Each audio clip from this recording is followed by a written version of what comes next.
Olá, sejam todos muito bem-vindos a este canal. Estamos mais uma vez incumbidos da missão de trazer informações sobre a doutrina espírita, sobre nós, nossas responsabilidades e também sobre tudo que está à nossa volta. Quando eu decidi criar esse outro canal para tratar de assuntos de forma mais breve, eu escolhi o nome O Alvorecer do Entendimento. E por quê? Vou tentar explicar. O Espiritismo não é uma religião propriamente dita, pois não possui rituais, cerimônias, liturgias e nem sacramento. É mais uma doutrina, ou seja, um conjunto coerente de ideias fundamentadas, de tríplice aspecto, o religioso, o científico e o filosófico. O alvorecer do entendimento, porque é a aceitação, é a prática em nossa vida dos ensinamentos cristãos espíritas. O grande mestre Chico Xavier já disse: não basta se declarar espírita, é necessário viver o espiritismo, colocar a doutrina em nossas atitudes. E para o dia de hoje, iremos tratar de um assunto que consta do livro da Gênese, os fluidos.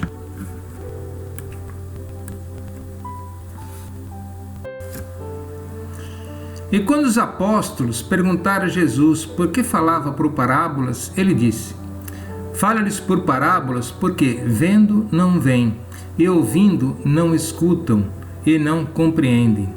E assim o mestre respondeu aos seus apóstolos que a todo momento recebiam os ensinamentos e não entendiam. Quem sabe eles não estivessem preparados ainda para receber todas aquelas lições, ou quem sabe não as aceitasse. No capítulo 4, Evangelho segundo o Espiritismo, Jesus disse que pediria ao Pai que enviasse um outro Consolador para ensinar todas as verdades e relembrar o que Jesus havia dito. Está no Evangelho de São João, capítulo 14, versículos 15 a 17.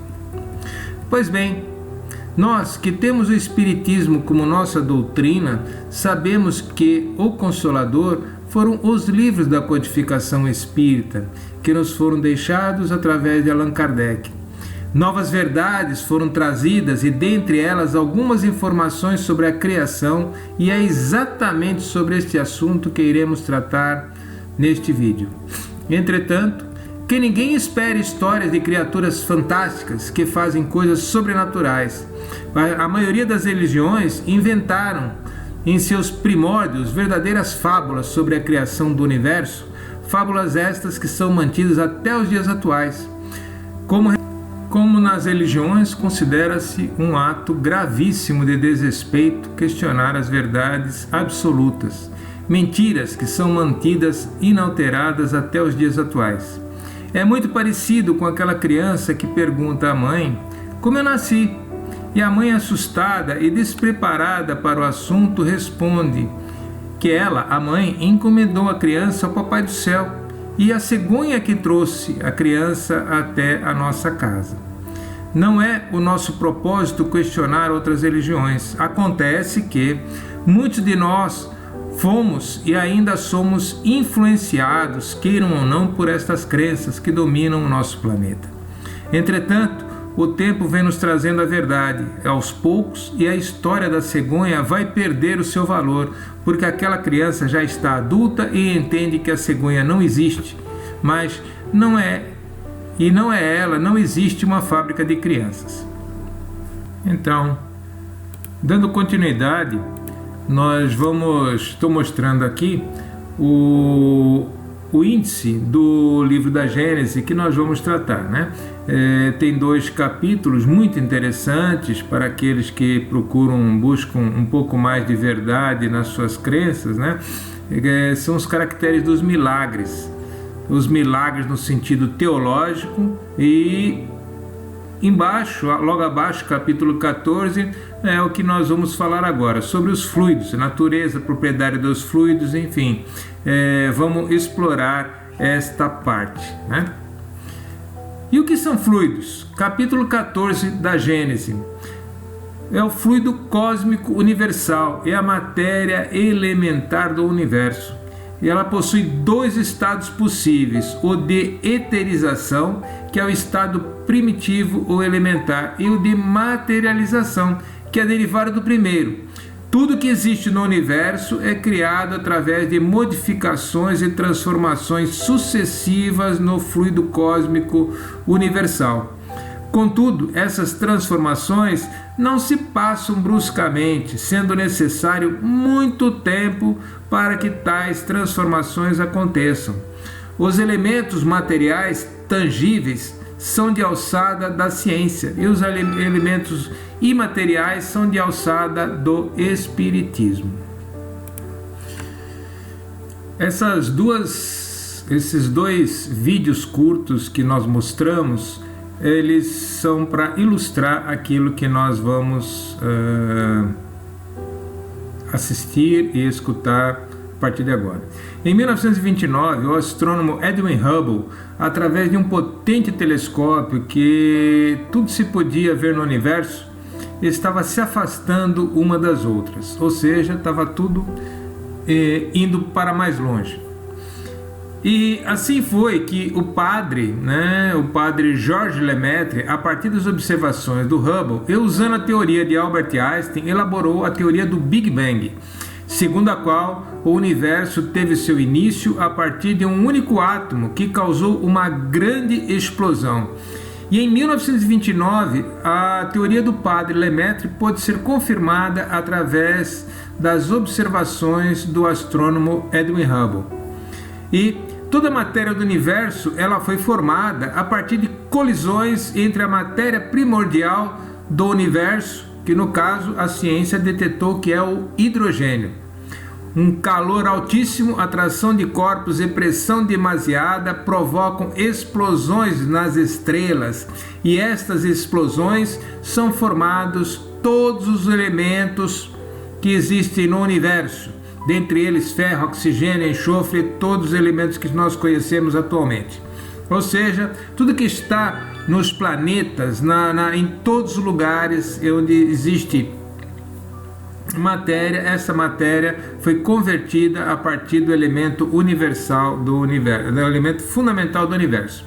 A vida como a conhecemos e tudo que existe teve seu início numa grande explosão de uma única partícula tão pequena quanto podemos imaginar. E isso aconteceu há 14 bilhões de anos, e o universo, as galáxias e tudo se percebe continua expandindo-se até os dias atuais. Ou seja, só para confirmar, aquilo que o livro da Gênese, 80 anos antes de os cientistas observaram isso, que o livro da Gênese ele foi editado em 1864. Essas observações, essas constatações aconteceram em 1929, ou seja, quase 100 anos depois, né? Então, estão indo na mesma direção, ou seja, aquilo que a Gênese falou, né? Aquilo que a Gênese editou, ela está sendo comprovada através de uma outra forma, né, da forma científica, mas os dois caminham na mesma direção. E da mesma forma, o espiritismo, se houver novas descobertas nessa área, o espiritismo vai agregar, não vamos ficar batendo numa mesma tecla. O espiritismo ele aceita, entende as novas descobertas. Só que neste caso, o espiritismo abordou esse assunto 80 anos antes.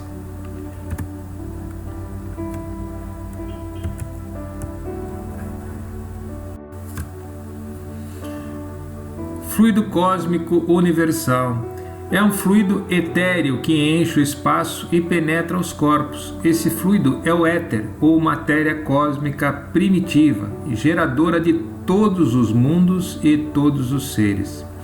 É responsável por metamorfoses da matéria e as leis imutáveis do universo.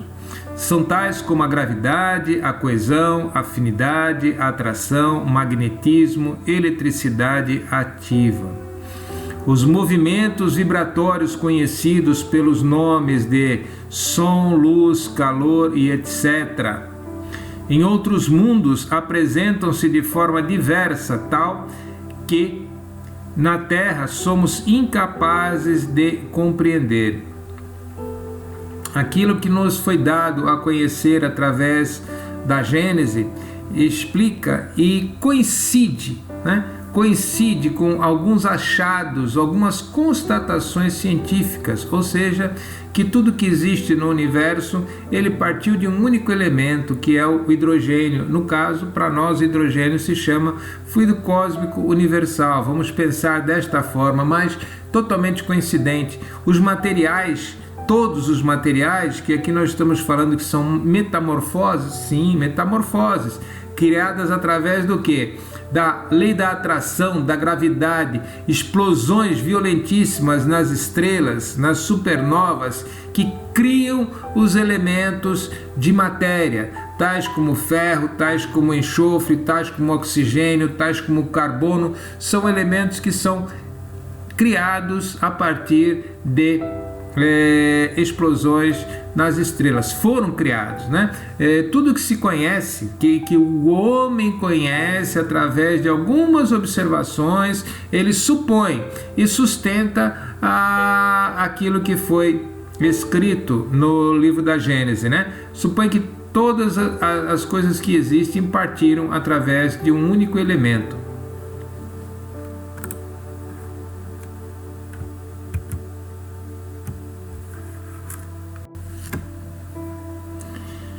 O Espírito é o princípio inteligente do universo. O Espírito, para se manifestar, necessita de matéria.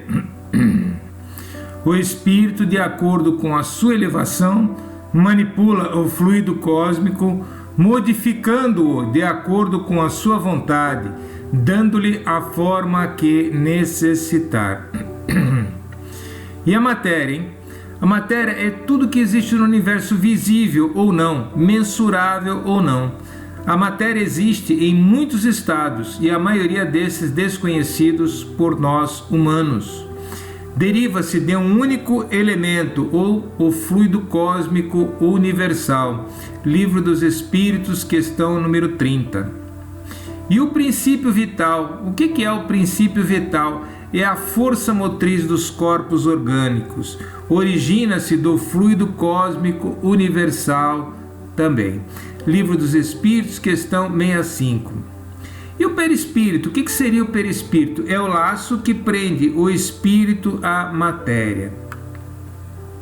Então, nesse pequeno trechinho, algumas definições importantes, que o espírito é o princípio inteligente do universo e a matéria é tudo que existe no universo, visível ou não, mensurável ou não. Então, são pequenas definições para nós estarmos cientes do que somos e aonde nós estamos. O perispírito.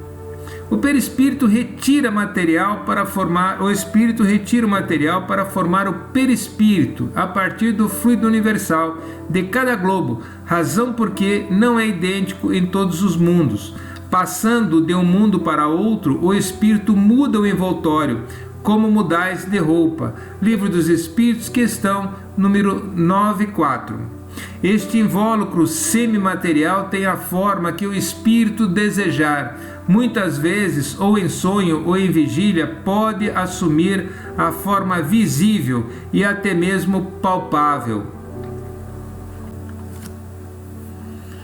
E assim, vamos dar por encerrada a nossa reflexão do dia de hoje.